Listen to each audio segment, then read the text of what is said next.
Hi everyone, my name's Scott. Welcome to Planes, Trains, Everything, and welcome to Glasgow Airport at 1:30 in the morning. The things I do for this channel. Why am I here? Well, this video started about 5 months ago. I'd visited my local Lidl supermarket and they had a Flavours of Iberia kind of promotion, and I thought, oh yes, I love Spanish food. They'll have Spanish food and Portuguese food, and they did. And I thought, I wonder if they've got paella. Now I should mention that it's paella if you're Spanish, but I'm not Spanish. I can't speak Spanish, and it's 1:30 in the morning, so I'm just going to call it paella, but you and I know it's paella, right? So I got to the freezer compartment, I opened the lid and looked at it, I went, huh? And there were 3 bags left of paella, and I thought, they're mine, they're obviously selling pretty well. So that night I excitedly opened up one of them and to see what was inside the bag. I can eat peppers if I have to, but there's a lot of yellow, green and red peppers. In fact, once I removed them all, that reduced the bulk by about 1/3. But what was left contained some shrimp, some mussels and lots of rice. So I cooked it up and couldn't wait, and the result was absolute rank. Yeah, it was pretty disgusting, and I thought, what do you have to do to get a good paella around here? Well, what you do is you go to Spain. Now here at Glasgow Airport you can fly with Jet to dozens of places in Spain, but they're a little bit pricey. I found a really good day trip price on Ryanair from Edinburgh to Barcelona, and that, ladies and gentlemen, is why I'm here today at Glasgow Airport. It is 1:30 in the morning. The plan is to catch the 2 AM bus to Glasgow Buchanan bus station, the 3 AM service from Glasgow to Edinburgh arriving at 4:05. I might have a coffee to get me up to cruising altitude, which I think I'll need by then. Flight leaves at 6:05 AM, arrives into Barcelona 9:45 AM local time. I reckon by 10:30, 11 o'clock, I'll be standing on La Rambla. Now I've done some research and there's a cluster of restaurants that do paella. They don't open until 12, so I've got plenty of time. So cue the video montage, cue the music, and I'll see you when we're in Barcelona.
And here we are at a rather wet El Prat airport in Barcelona. I just have to find the metro now to get into the city centre.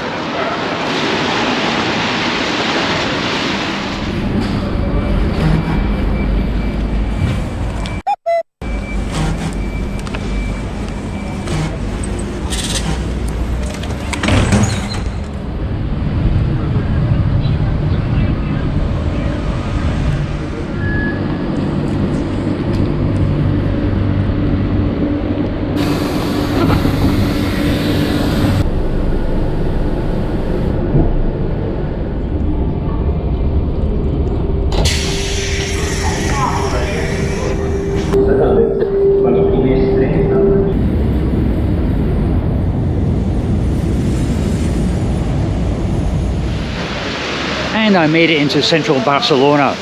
I won't bore you with the details, but yeah, it was challenging at Barcelona airport. I just could not get my head around this metro map. I've managed to negotiate the metros in Moscow, Shanghai and Beijing, but this one threw me, and partly to do with the fact that they changed the colour of one of the lines from a grey line to a light green line, and then the destination, the furthest point from the airport, had changed as well. That threw me. Anyway, we got here. Right, we have got time to kill because it's not even 12 o'clock yet. I'm just heading down here to where this little cluster of restaurants are, and then I'll take it from there. The other good news is that the rain seems to be stopping, which is a good thing. Funny how you plan these trips and you never think, wow, what happens if it's torrential rain? That never entered my mind. It's Barcelona after all. But then, you know what they say, the rain in Spain falls mainly where? Yeah. This is actually the first time I've been in Barcelona sober. I've passed through El Prat Airport, and it was many years ago, a travel agent's trip here. But I think I was under the influence of alcohol for most of it, and I have no recollection whatsoever, apart from a funicular somewhere.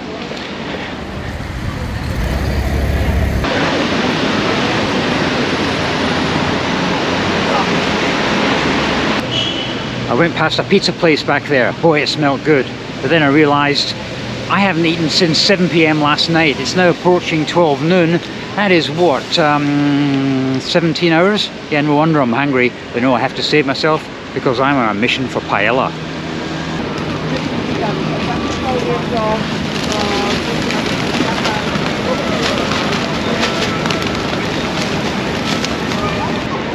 Sue, I'm thinking of you at this very moment in time. Sue has an absolute hatred for pigeons. If you think Trafalgar Square's bad, you should see this place. Wow!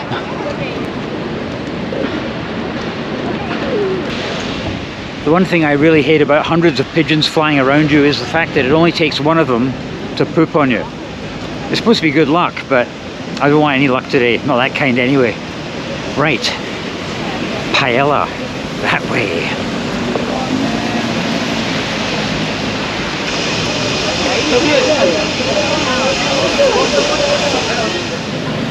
Okay, the first place I'm looking for is called the Paella Bar Boqueria. And the reason why that's the number one on my list is because it's the closest. And I am starving. Just down here somewhere.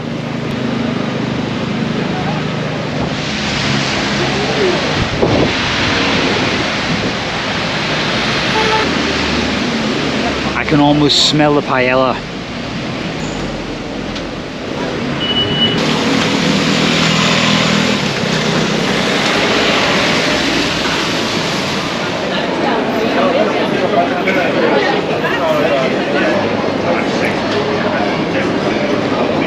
I got distracted by this food market, but I have to keep telling myself, unless it's paella, I'm not interested.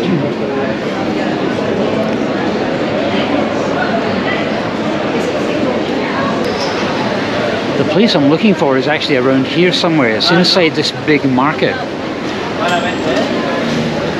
Yeah, I could get seriously distracted here. Paella, paella.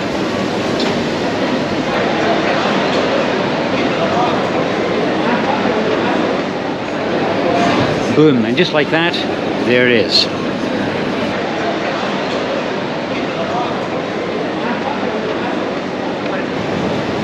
One problem I've found with paella places is very often they don't do single portions, it's always double portions. But this place do singles, and they also serve Catalan beer. Cheers.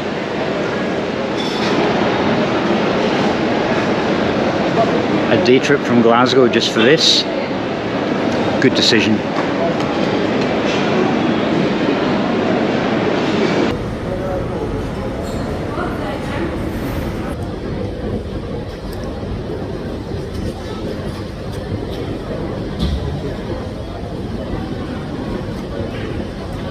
No, that's what I call a paella.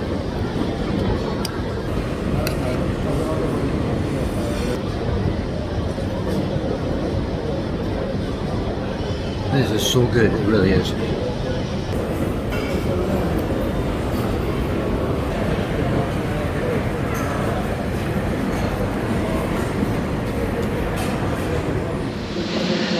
That paella was absolutely delicious. It did actually cross my mind, maybe I should have another one somewhere else, and I thought, no, that would be piggery. Maybe I should leave some space for some calamari or something. But that was absolutely fantastic, and yes, it was worth being at Glasgow Airport at 1:30 in the morning for. However, this video isn't over yet. I'm going to go for a little walk and then I'm going to try something which is a bit naughty.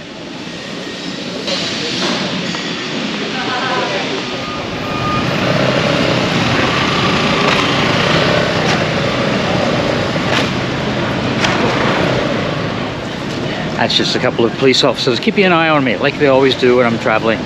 Sometimes they're discreet, sometimes they're not.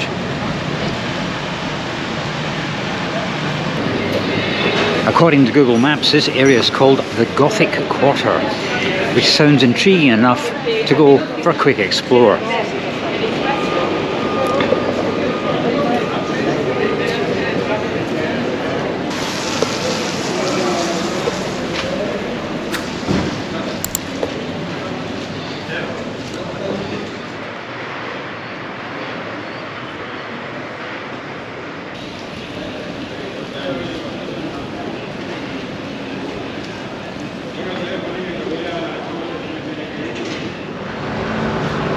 You might be thinking, gosh Scott, jet setting around the place for a paella all the way to Barcelona, it's not very environmentally friendly, is it? And you know something?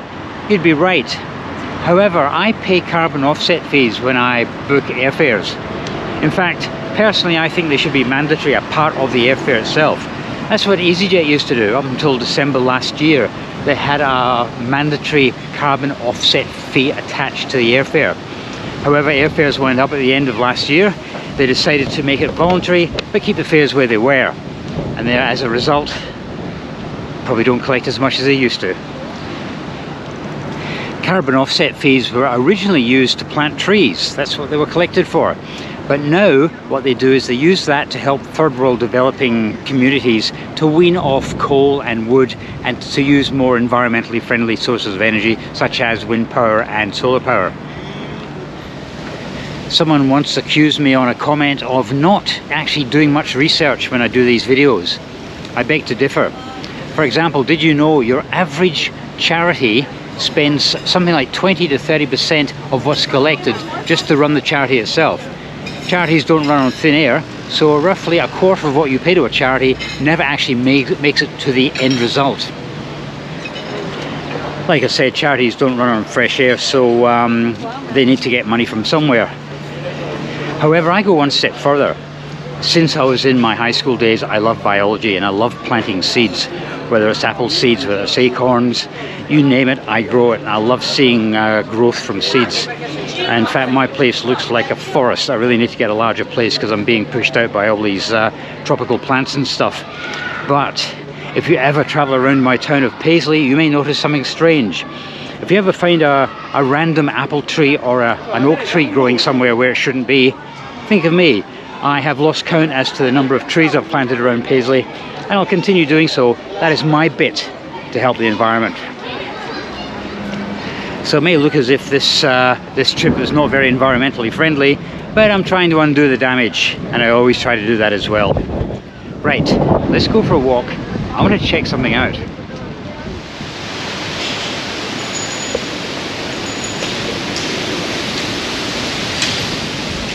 You know, I've come to the conclusion, Barcelona is a beautiful city.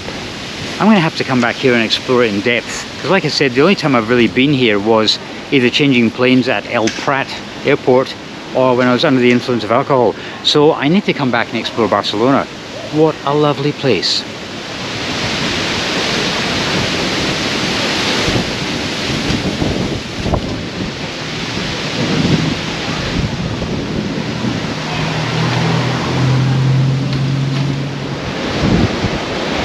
Oh, the Mediterranean is looking a bit rough today. Look at it.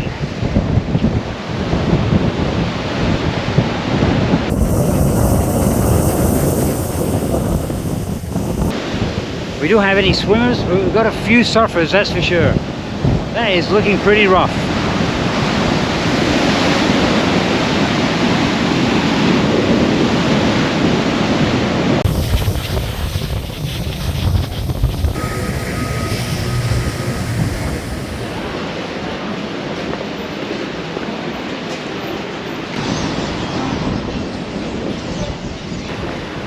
Well, I can report that the sun is officially out and Barcelona is looking splendid in the sunshine. I really must come back.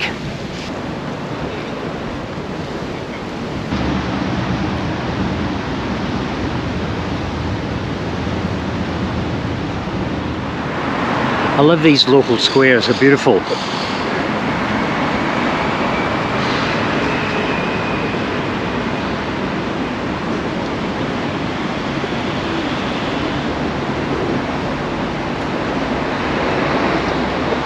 Right, I'm on the hunt for a supermarket. There's a clue. And just like that, here's another one of these beautiful squares.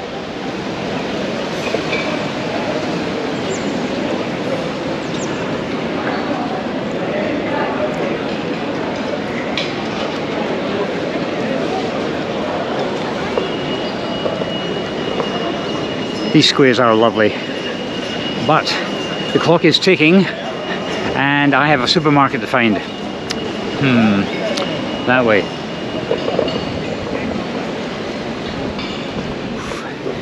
I just stopped back there to look at a paella menu. This guy came out. I will get a seat for you, just one person, just one. I said, no, I'm just having a look. No, I will make an offer for you. And I said, no, I don't want any offers, thanks very much. Oof. But they do look nice. And that was about half the price of what I paid at the other place, although you can never assume you'll get what you see in the pictures.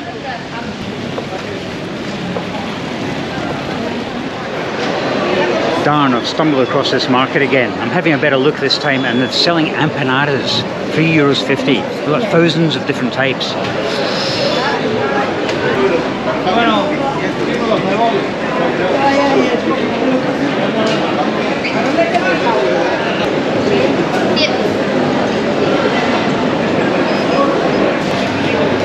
This food hall is enormous. I could spend a week in here.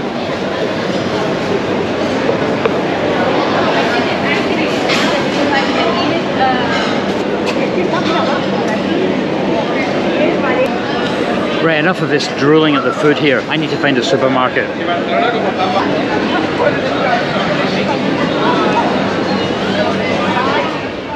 Okie dokie, there's a Carrefour behind me. I'm going to go in there and try and find something. I have to go into stealth mode.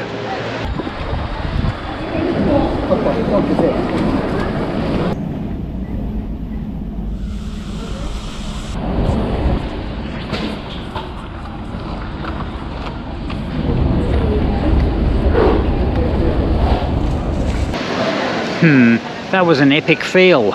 They sold everything apart from what I'm looking for. But there is a Spar around the corner. Let's try that. Well, it looks as if the Spar shop is closed. So, plan C. Well, there's plan C across the road there. It's looking a little bit small, but I'll give it a try. What I'm looking for, if you haven't already guessed, is paella. Frozen or chilled. I wanted to try and get it through security at Barcelona airport because having worked airside at airports, frozen items in particular, even though it is measured in grams and not milliliters, they still don't like frozen things. So plan D, up here to the left, then left again. Right, this is also a small one, so I think I'm going to be as lucky as the last one. But wish me luck anyway. Here we go. Well, that was another epic fail. And I know when you fail 4 times, give up. I thought it was possible because I have seen it over here before. It might have been Malaga, maybe Valencia, but I have seen frozen paella. And I thought, one day I must try that. Today was the day, but obviously not. Alright, I'm heading back to the main station again. So was a paella worth getting up at 1:30 in the morning for? I would say it was. It was pretty good. It was pretty good. Although I don't know if I'd do it too often because it really does mess up your brain. The brain starts thinking, this is really nice, I can get into this lifestyle. What do you mean I have to leave in 3 hours? And as for part 2 of the challenge, frozen or chilled paella, I don't know, maybe it's a Barcelona thing, maybe they don't do it. Or because I thought these smaller places especially, they've got frozen pizzas and frozen this and frozen that. And I thought they'll have frozen paella for sure. Nah. Well everyone, it was definitely an experience doing a day trip to Barcelona. That's something that most people don't get the chance to do. But like I said, I'm kind of disappointed about the frozen paella. I really wanted to put the security guys to the test at Barcelona. Oh well, maybe next time. But anyway guys, thanks very much for coming along, and I will see you next time.